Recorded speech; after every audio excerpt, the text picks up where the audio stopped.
সব বন্ধ দরজা খারাপ না, কিছু দরজা ঈশ্বর নিজেই বন্ধ করেন। তুমি হয়তো কোনো সুযোগ হারিয়েছো, কোনো মানুষ তোমাকে ছেড়ে চলে গেছে, আর তুমি ভাবছো সব শেষ।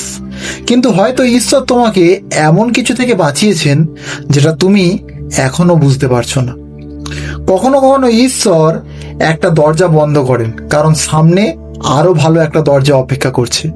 তুমি আজ কাঁদছো, কিন্তু একদিন বুঝবে ঈশ্বরের না বলাটাও একটা আশীর্বাদ ছিল। বাইবেলে লেখা আছে, প্রকাশিত বাক্য 3:8, দেখো আমি তোমার সম্মুখে এক দ্বার খুলিয়া দিয়াছি, তাই আজ ভেঙে পড়ো না। ঈশ্বর এখনো তোমার জন্য পথ তৈরি করছেন। যদি বিশ্বাস করো, কমেন্টে আমেন জানাও। আর এই ভিডিওটা এমন একজনকে পাঠাও যে আজ হারিয়ে গেছে বলে ভাবছে।